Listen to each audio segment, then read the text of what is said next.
Does my hair look good with these headphones on? Of course. Hey, it's Lomentini Lit Up, and here's what I am lit up about. I'm very excited about today because one of my favorite humans is in the room with me. And I've been excited to talk to him. And we just were talking about how people are always wanting to have interviews with you, and you were like checking on my time and stuff. And I'm glad you brought it up because I didn't want this to feel that way. Because I feel like it's just two buddies. It doesn't feel that way because I feel like we've been friends for years. There he is, everybody. Oh, hey, I can see myself. Hi. And you're on that camera right there. Hi. Jared Weeks, everybody. Jared Weeks. I don't know if you know who this gentleman is. He's in the music business.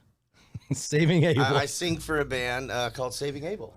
I started that band almost 20 years ago with my other brother named Jason Knoll out of Corinth, Mississippi. Jason. He's Jason the guitarist. Knoll. Yeah, I met those guys. Those are awesome dudes. You done all our hair for our photo shoot. I did everybody's hair. I did everybody's do for that photo shoot. I like that current picture you got. Yeah, I could tell you who did my hair. How did that end up on my Lomentini fashion show? Fashion page. Is it the one in front of? Is it the one in Blue Ridge in front of? Yeah, it looks very fashionable. In front of one or two people.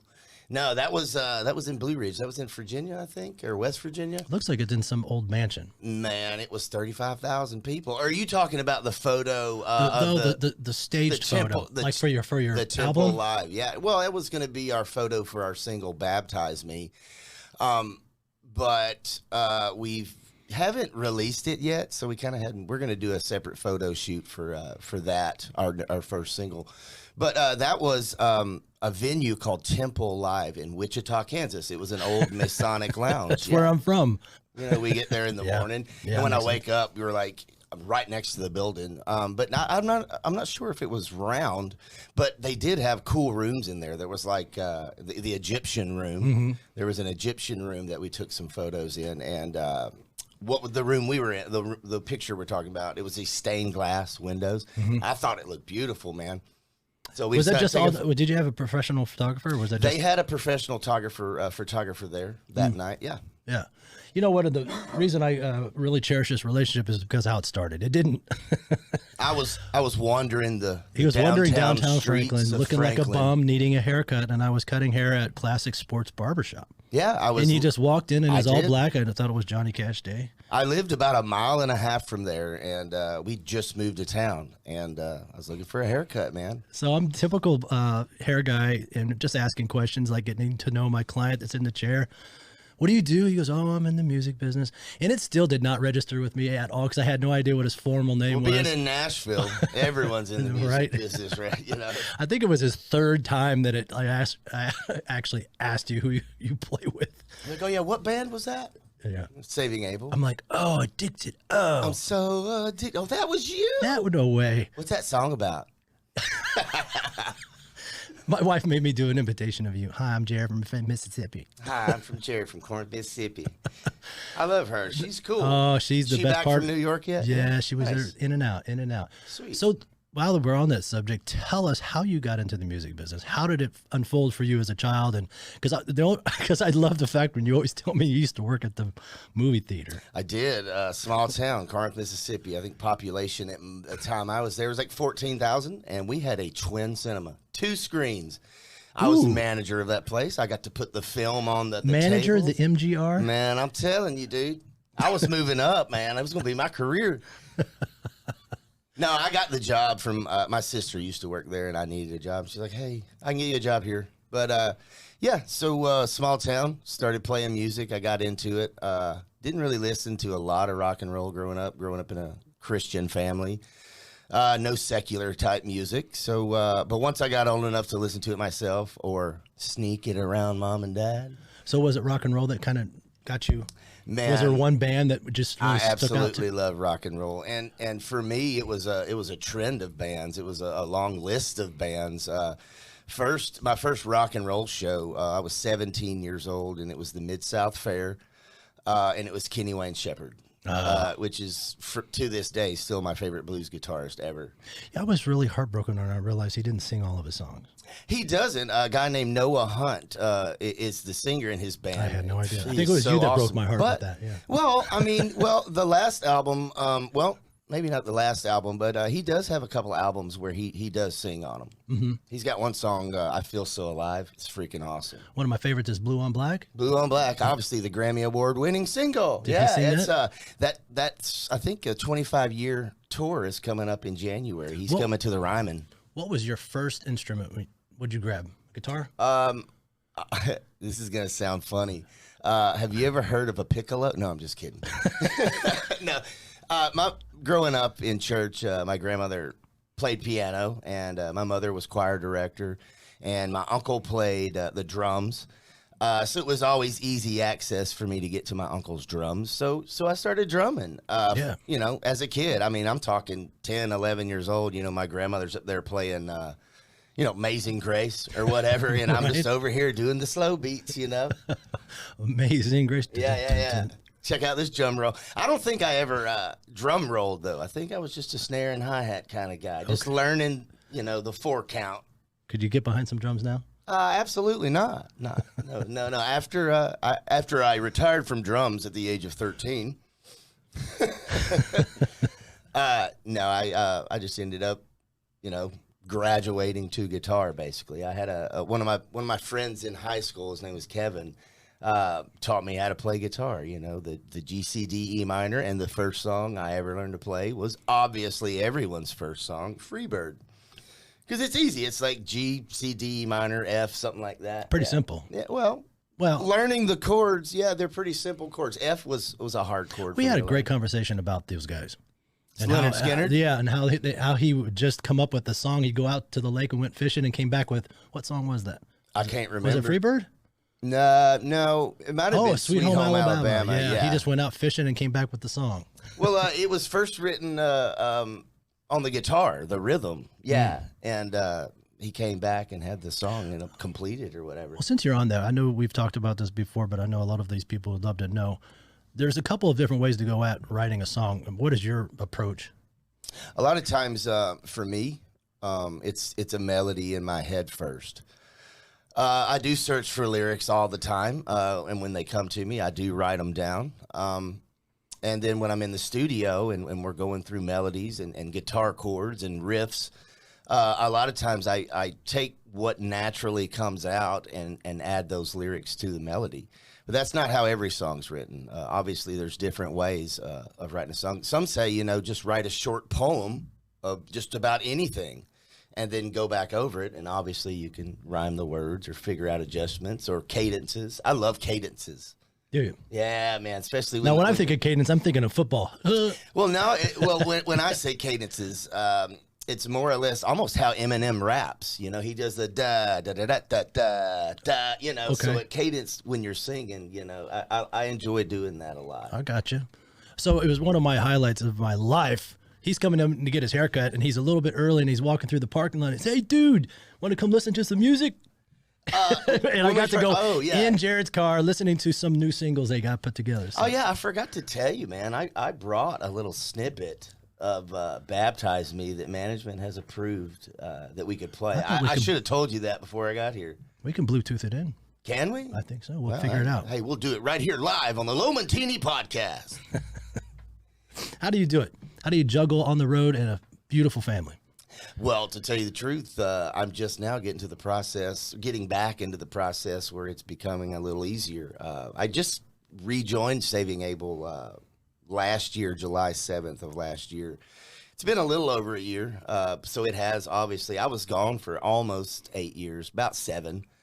And it was hard for me to transition back into lead singer and all that. When I quit Saving Abel the first time, obviously I had some things I had to deal with. But I get here to Nashville, and I did tour and do a few shows and whatnot. But I didn't come home and go back and forth like I have been lately. So it's been more opportunities for me to practice. So I'm having to compartmentalize the difference between being the dad of these 4 grown men out there and then going home and then having the dad of these kids. So where did Hinder fit into that? That was, let's see, how old's Lenny? Lenny is 9. So yeah, Saving Abel had just gotten off tour back in the day, and me and Nikki, my wife, were taking a couple of months off because we were going to Phoenix so we could have our second daughter, Harper Linen. All right. So we took the time off so we could have that, and I could be at home and be a dad and help Nikki, getting home from the hospital and stuff. But as soon as we get to Phoenix, and my old buddy Eddie Mead, he's a drum tech. He's a drum tech for everybody now. I think he was. Let's see, Seven Dust is drum tech. He's also what's that freaking hair band? Oh my gosh, I can't remember them right now. Steel Panther. That's it. Is that a real? That sounds like the band from that movie with Tom Cruise. Yeah, it does. Well, that's their whole deal. They're like they make fun of the 80s. Okay. They still dress with the hair and the Steel Panther. fishnets. Dude, they are worldwide known. They're doing so well, dude. That's awesome. But yeah, so Eddie called me. He was drum teching for Hinder at the moment, and he called and said Hinder's singer Austin had to take some time off, and he was asking if I would be willing to step in and sing. And of course, I was like, well, Nikki, you're having a baby. Should I do this? Obviously, she's like, yeah, we need the money. Wow, she's like, we're having a baby. We need the money, Go, Nikki. So I took the job, and of course, spent a few months there flying back and forth between Hinder and Saving Abel. Wow. Yeah, it was fun though, man. I love those Hinder guys, man. To actually, be in one band. I know all my crew members and my band members, right. But to actually go and sit in the middle of someone else's camp, their machine, and see how they run it, see, the relationships, because it gets a little tight on that bus sometimes. I can imagine getting along with people, but and then if you're not, they'll get smaller, doesn't it? It does. But those guys had a really well-oiled machine. I really enjoyed being with Hinder, man. They're still friends to this day. Yeah. Is it something that you kind of emulated toward, or was Saving Abel running smooth on its own? You mean how did I? Did you enjoy being with Hinder because it was a little more put together at that time? It was definitely. It definitely. It showed me that the way we had done it, we were young and green. We had no idea how to do anything. You were just kicking ass. I think like rock and roll was closing its door. Like Hinder was closing the door, and Saving Abel kind of stuck their foot in the door. And they were like, okay, come on. And then after us, they shut the door, it felt like. Wow. Okay. Interesting. Yeah, that's what it felt like. But we were sort of just thrown in there. And they were like, oh, you need to get better band. Just go out on the road and play 268 shows in a year. Where did Nikki come in? Because I love the story of you and Nikki. I love that story of what she called you, boy band lead singer boy. Lead singer boy. She said you were so irritating. Yeah, I think it was a meet and greet day or something. Yeah, so my wife, her dad, he works for Live Nation out in Phoenix. His name is Mick Treadwell. He's super awesome. I think it's amazing that she got to grow up with this guy. She was like hanging out with NSYNC. As a kid, he does all the big shows like Lionel Richie and NSYNC and good stuff. Huge people. So she was introduced to the industry at a younger age, obviously. So she was running the meet and greets here in Nashville for, I think it was called the Buzz Fest. It was at 92.3 The Buzz, I think. Yeah. But anyways, I think Shinedown might have been headlining that year. It was the year Sound of Madness was out. They just released that, and Second Chance was doing awesome, the single by those guys. But we played the BuzzFest a few different years. But on that year, we had to do like a 100-person meet and greet after the show. And I'm one of those people, I like talking to people, Yeah. Yes, you do. I like to learn things about them, and see who they are. And so everybody that comes to the meet and greet, I'm like, hey, how are you? Oh, nice. Oh, your name's Cindy? Well, that's my mom's name. How does she spell it? That's a nice purse, Is that Michael Kors? Right. Just going on. And eventually this beautiful girl behind me wearing red pants. I thought that was so hot. Red pants. But anyway, she taps me on the shoulder, and she's like, hey, lead singer boy, we've got 100 people to go through. You've got to stop talking. Start just shaking. Every time I started talking to someone, she just tapped me on the shoulder and be like, lead singer boy, and do this. Come on, we've got a short amount of time to do this, So so eventually that day, obviously I flirted with her, but how could you not? She's beautiful. Oh my God, dude, I married up. That's what I tell her though, and I'm not being sappy, and I love being sappy. But of all of the wrong decisions and choices I've made in my life, I'm glad I got that one right. Yeah, yeah, totally, you did. Yeah, totally. you did. But yeah, so we sat down that day at catering. I think catering was at the Hard Rock restaurant. Hard Rock, it's just called the Hard Rock, ain't it? Here in town, yeah. Yeah, Hard Rock Cafe. That was catering. We sat there and talked for a little bit, and we had a show the very next day. We had 2 shows the very next day. So we did Nashville. I met Nikki, met with her. Anyways, we left, had 2 shows the next day. One was in Dayton, Ohio. It was an early day festival. And then that night we had a show with Theory of a Dead Man and Bret Michaels. It was going to be his season premiere of Rock of Love. Yeah, that's it. Yep. So, anyways, during the day festival in Dayton, there comes this huge hurricane. I don't even know well, it's not a hurricane because we're not near water, but I mean, geez, it was blowing over stages and stuff. Tornadoes, I guess. So we do the show. We immediately, when we're leaving, is when the weather kicks in. And we're seeing chairs blow by and people and cats and dogs. I'm just kidding. Anyways, so we leave Daytona. We head to Louisville. It's only a few hours. We get to Louisville, and we pull up, and half of the stage was blown over there in Louisville. So they're like, hey, we're canceling the show. You know, you in Theory don't have to blah, blah, blah. You guys can go, blah, blah, blah. Then Bret Michaels pulls up. Oh, man. And he gets off the bus with all those girls on the show wearing these stilettos. The ground's wet. They're sinking in. Remember Daisy? Man, I don't remember many of them. I've killed lots of brain cells, though. In his prime on that show, the Bret Michaels show, I'll just, my little share here. Yeah. I went to Red Rocks, and I saw... I love Red Rocks. Yeah, I saw Red Rocks, and I saw... come on now, Patrick. Godsmack. And, I love Godsmack. And they opened up for Sweet Child of Mine. Come on. Guns N' Roses. Thank you. Guns N' Roses, ladies and gentlemen, Guns N' Roses. They're just a small band. A very small band, yes. So it was probably one of the most epic concerts I've ever been to. Because I've never seen dual drums going before. Oh, yeah, Sully. Oh, Sully's a good drummer. Oh, they were killing it. And then, of course, the old guys came out. Guns N' Roses. Guns N' Roses, and they played. But my point being is singles. that Daisy, that short little stripper, the blonde that was on his show, was right up front, right over here by me, and I'm like, "There's Daisy." There's Daisy. I don't want this to sound like an interview because I just want everybody out there to know you because I've had a chance to get to know you as a friend before anything else started with us, and there's so many gazillion things I'd love to talk to you about, but we could go forever almost. We could talk all day, and I just don't want it to be like that for you.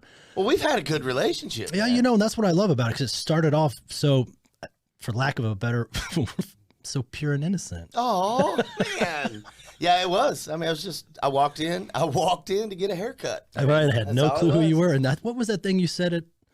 I don't remember. I say lots of things.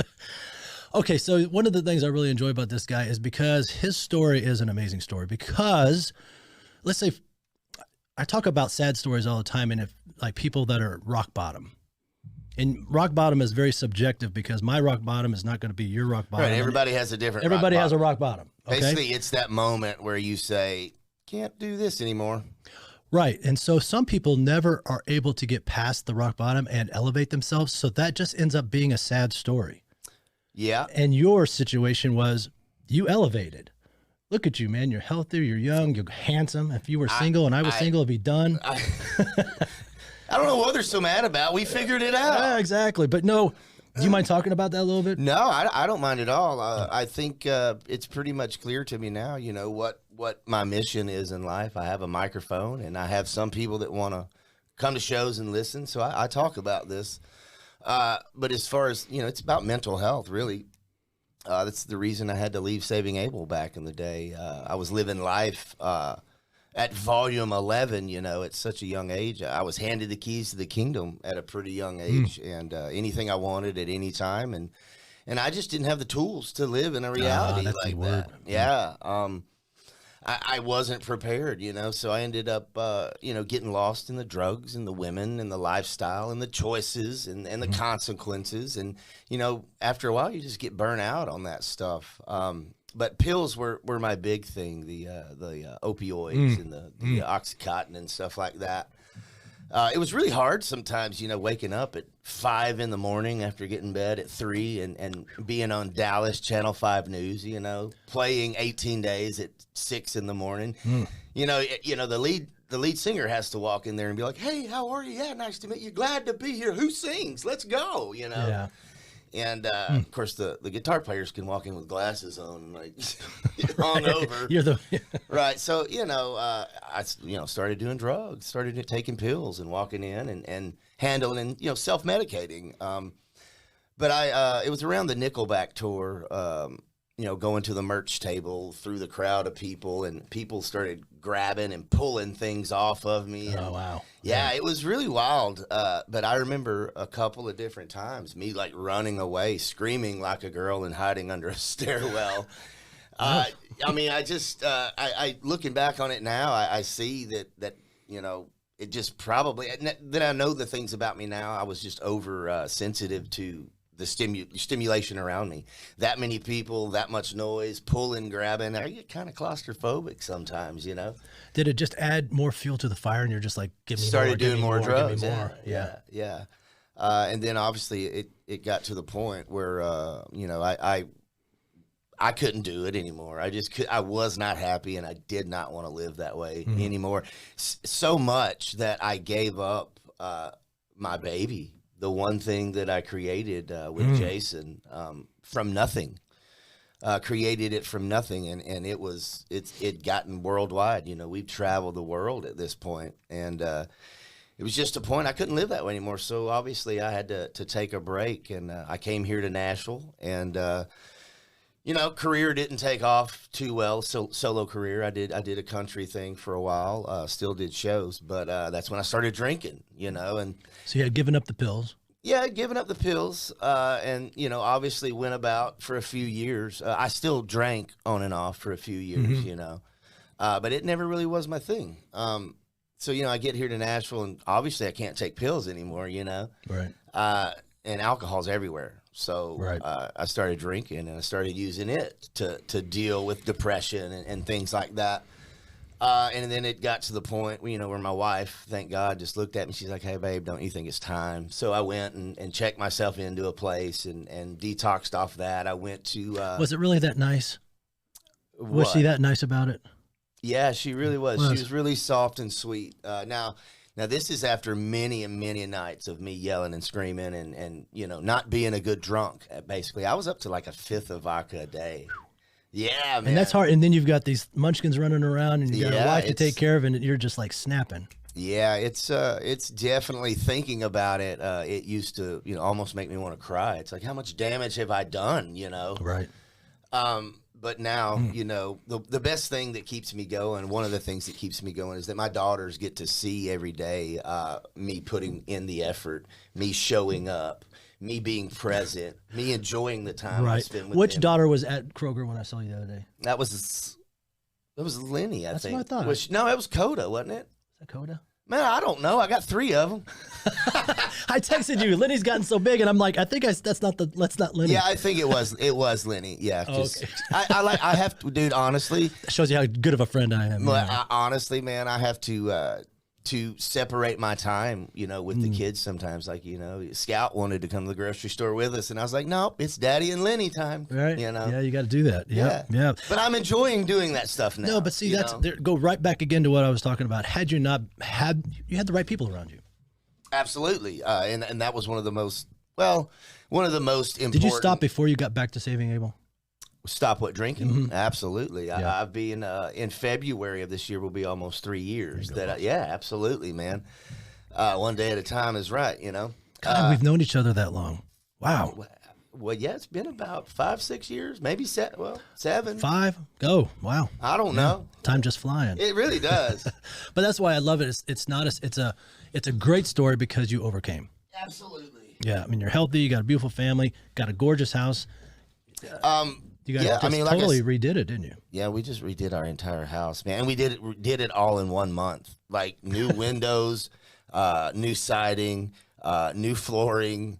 What else did we do? I mean, I'm sure we did something else. We've been remodeling that house since we moved into it. We moved into that house, and then the very next day was stay-at-home orders. for isolation. So we spent that year remodeling the house. So it's been crazy. Talk to me a little bit about the music business, how it's changed. Back in the day when you were at the prime, but you were also signed by a big label at that time, I'm sure. Yeah. And how it's changed to where you guys are now. Is it better? Is it worse? More freedom? Well, everybody's had to make an adjustment, since COVID, since the isolation. But, starting out, when I was growing up and looking at the music industry, you wanted to get started, you had to have a song, you had to have a band. So that's the steps that Jason and I followed. We started all that, and then we looked for a producer. We found a producer, Skid Mills, and he was out of 747 Studios in Memphis, Tennessee, with Paul Eberso. Now, Paul Eberso is the producer of Three Doors Down's first album. So he was pretty popular at the time as well, and he just left Ardent, so they had their own studio. Skid liked the songs Jason and I had. We had like 18 Days and Drowning, which were two of our big singles. So he gave us a production deal, which just meant we'd form a band around the songs that we write. And then we ended up writing Addicted. And obviously, management came in and we basically, we put it on MySpace. Addicted, we put it on MySpace. We had a guy named Scott Frazier out of Louisville find the song. He knew it was big. He took it to Jason Flom at Capitol. And that we ended up signing a 360 deal. A 360 deal is just it's not a really good deal, but we were young and green and wanted it's Capitol Records. A 360 deal is basically they give you the money up front, but you have to give it back to them first, type of thing. They give it to you. I mean, you make this money and you got to give. All a record label is a bank with tons of resources and big budgets. Yeah. And I learned all this stuff over the past few years. Obviously with COVID, but. Signing the record deal, everything was, it was amazing. But like I said, the door was closing as we got in, and we went from being signed with Capitol and having their publicists, having our management. We were signed with Katy Perry when she was there. And at one point, they did call us Saving Label because it was a kind of a transitioning period for Capitol. They were merging in with another, and it went from Capitol Records like BMI to like what was it? Not Verizon. What's it called? Dadgummit. What is Richard Bronson? Virgin. Virgin Records. Yes. There you go. Oh, I got one right. Right. Yeah. Ding, ding, ding. He went to Virgin. So we went through like 3 or 4 record labels, and they just kind of kept handing us off to people, and then eventually we weren't on Capitol Records anymore. Okay. Basically. There you go. So one of the things I wanted to bring up, and not to go into too much details, there's a lot of loose ends, but so of course I created Barcade back in 2010, and Barcade's the name. Lord, you've been talking about Barcade forever. Forever. Thank you, COVID, for putting another 2-year hold on that. Hey, the universe always gives you what you need. That's what I know. Now. Look at where you are. Yes, right. So I traveled all over the country looking for a spot for the Barcade Music Festival. Thought I was going to be back home in Wichita, Kansas. Thought about Philadelphia. Thought about Las Vegas. None of it seemed right because you know why? I wasn't ready, and also I didn't have the right people around me. Yeah, we were talking about that earlier. Having the structure and people that care for you, people that celebrate with you and for you. It's really important that's the people you want around you. Everybody I approached with the idea was looking at it from their lens in how they can get something out of it. Right. But when I told you about it, you were like, dude, I've been wanting to do something like that. So cool, man. We do lots of work with charity. When you were talking about it, I wasn't with Saving Abel. I was with Jared Blake and Big Vinny of the Nashville Cartel. Right. So that I was doing that thing at the moment. We were doing lots of charity shows. And of course, Jared Blake has his own charity called Live to Be. So we've obviously been working with charities for a while. Right. So when you started talking about it, I was like, oh, well, hey, we can help with that. Right. We can do that. And what made sense to me was I didn't want it to be about Patrick or Barcade itself, but the music festival is about music, right? And about a charitable situation and how it's developed over the last years and who those charities are going to be with. Throughout those time, I got involved in the veteran world and I got involved in a lot of other things. And so it's a perfect combination for the Barcade Music Festival. But my point being, I wanted there to be a group of guys, band musicians that Barcade was surrounded by. And it made so much sense with you, Jared, and Big Vinny. Well, yeah, I really think in my time, like I'm still with the Nashville Cartel, but obviously doing Saving Abel shows. I don't get to attend as many as those guys put on, and they're still doing amazing work. Yeah. But I want people to think when they think Barcade Music Festival, I want them to think of you guys. Like, look what they're doing. Look what they're doing. And I love that because I don't want it to be about me. I want it to be about the festival, what it's doing, and your connection. Well, I'm with you on that, and the reason I think Barcade has grown, especially over the years, especially with the support that you've had of the people around you. But when you get a certain group of people with that in their heart, a little less about them and more about bringing people together and helping people heal. And I mean, can you imagine what those vets feel like when they get a dog, that was going to be put down, but now it's what are the service dog? Dog, therapy dog. Can you imagine how much joy that brings to that? Amazing. I mean, it's just you help people heal, but when you get all that energy together and you put it in one place, and it's all coming from an unselfish place in your heart, it's amazing what the universe can do with just that energy alone. That's why I'm pretty excited about Barcade, because it does have this buzz going on around it. It's got a very good positive energy, and I'm one of those guys. I go off frequency and vibration. Sure. I'm not the only one, but it just feels really. Hey, you want to get your phone out? See if you can play this live right here. Where did I put? Oh, here it is. How about I just send it to you and you do it? Can you do that? Yeah, I can send it to you, buddy. Yeah. Let's see. We're having a little downtime. All right. This next position is called the downward dog. And what it's going to do is release the muscles and the tension in your back. My wife likes to yoga. Oh, good Lord. If I might have started doing downward dog, I don't think she'd ever get through the process. Man, I do. I stretch at night. I've been doing that a lot like lately, getting before I get into bed, and it's just because I guess I'm getting older, And it's like Louis C.K. said. He said his knees started hurting, so he went to the doctor, and the doctor's like, your knees pretty much just worn out.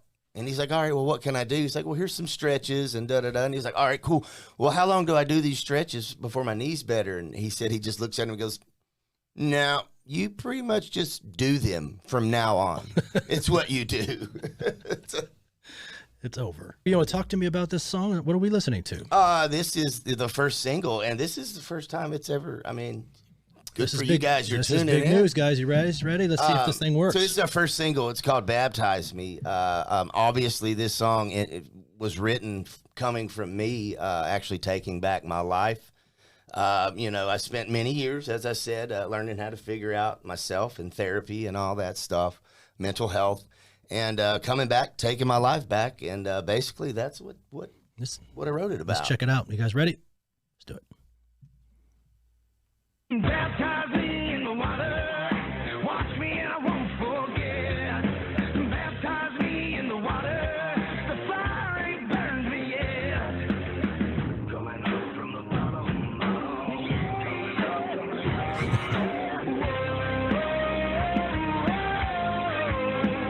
I'm going my way out, I ain't going back again. Coming back from here. I ain't getting out alive, gotta live again. Coming back from the dead. Love it. Yeah, man. Talk to me about that kind of sound. Are long guitar riffs kind of gone? Long guitar riffs. Because I noticed a lot of that stuff. I don't know how to describe that kind of music. Well, a lot of times. Well, not a lot of times. These days, you hear a lot of rock bands that are out there. And it's just a normal thing now, but a lot of the music you hear is layers of different guitars just stacked on top of each other, you know, to get their sound. And so when we went in the studio for this fourth album with Skid, he was like, "Hey, let's keep it simple. Like, let's keep it raw. Let's let it sound like a live band, you know, not all these layers and layers of stacked guitars." He used an example, like kind of like the Mammoth album from Wolf Van Halen. It's a tremendous album, one of the best rock albums that's been out in years. But so we kind of went with, and this is Jason and I getting back together after 8 years being gone. So we're learning the process of putting the formula back together. Of course, I brought a new drummer with me when I came back. His name is Dave Murata, and he's right here from in Nashville. So Dave's been a rock drummer since he was born, and in my opinion, the fact that I brought him back with us has really helped us find what I've always thought Saving Abel was supposed to sound like. So, and I felt like these drum riffs and what he was playing helped pull out these riffs that you're talking about, the long riffs, the tough riffs, even more. So it's been fun for him, I know, just discovering, digging in deeper on these riffs and what they're sounding like, actually. And that might actually be my lack of understanding about music and different types. Right. Because this There's type of structure music, to everything. everything's a structure. You know, like, I guess, would you consider this hard rock or rock and roll? To me, this is rock and roll. Right. So then hard rock is where, like, I'm thinking like your Judas Priest long riffs, you know, in the middle of the song, and the Ozzy Osbourne big Randy Rhoads riffs. They might even call that metal, but it's. I mean, everything is just so. You know, a Pantera fan would not call it metal. A Pantera fan wouldn't call us hard rock. You know what I'm saying? Right. I just call it rock and roll. I mean, it's like Foo Fighters. I just call it. They're a fun rock and roll band. They're not metal, but they're one of my favorite bands forever. Like, you know. Yeah. So to me, and that's one of the things, like, coming back, like I accepted what we were. It's like, or I re-accepted it. I mean, I rediscovered, like, you know what? We're not trying to sound heavy metal. We're not trying to sound, you know, like all these bands that, you know, scream. Oh, God, I wish I could do that. But that's not my voice. That's not you, yeah. So I accepted that we're a Southern rock band. Right. That's how I'd like That's where we're from. We are foot stomping. I mean, Mississippi swamp. That's who we are. So, and I think that's what makes it's very difference. important that that's who we stay. Yeah. And of course, the producer has a lot to do with that. But I think it's important that's who we stay. And you know, at some point, sometimes I think, well, we can't go any deeper. And then we write songs like that, and I'm like, okay, all right. You know, I think that's a huge point, not just in music, just in life in general, just accepting who you are.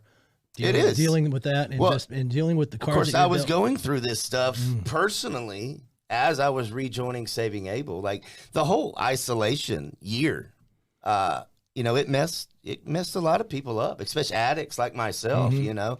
But I took that time. Obviously, I told you we just moved into a new house, but it just so happened I took that time to look at myself and change those things that I didn't like about myself, or those things that I feared to look at, because some of the things you've got to, when it comes to changing from the core, you have to look at those things that you don't like about yourself, and you have to you know, sit down with them, heal from them. And that's what I did. That and remodeled a kitchen. That's great therapy right there. Yeah. But you know, those things they just don't happen overnight. They don't. Consistency is the key and things like that. And when I first started, consistency is the most annoying, hardest thing to do. But after a while, it starts paying off in small little joys. Sober joys. I just talked about that yesterday. You know, like, the small victories, man, and they add up. You know, they really do. You're looking. Oh my God, there's no way I can totally give this up. But little day after a time, man, and your perspective on it all, it matters, dude. And that's why, you know, we talk about people staying in these vicious cycles of. I mean, it's perspective is key. You know, if you're looking at life as oh, my car broke, and oh, this sucks, and this is negative, and here we go. Oh, we're back here again. It's because that's all you're going to see. Mm-hmm. In my opinion, and what I've learned and what's helped me is like even the bad situations, they're here to teach you something. They're here. What are you trying to teach me? What am I learning here? Well, you're learning something. If you look at it positively, well, I know that sucks, but at least I get the opportunity to grow. But you're breaking that limited belief. You're breaking stopping that the soundtrack. circle. You're stopping that Circle. vicious cycle of Yes. negativity. Breaking it up. You start finding positive, finding love, and that's all you're going to see. Mm-hmm. That's what you see, and that's hard to do too. It's consistency, man. I'm not good at it, but I try every day. Little victories, little victories. Yeah. You want to just anything you want to leave with everybody out there? Any words of advice? Any nuggets of wisdom? Nuggets of wisdom. Well, I got a microphone. I guess I do have something to say. Life is hard, 100%. But if you look at it, you have survived 100% of your worst days.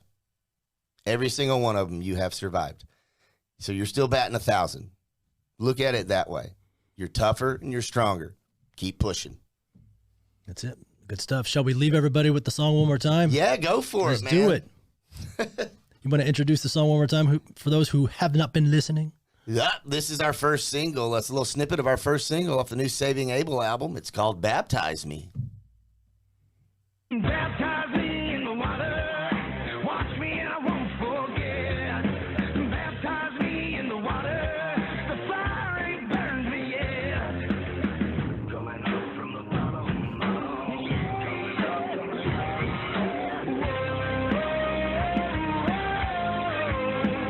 I'm going my way out, I ain't going back again. Coming back from the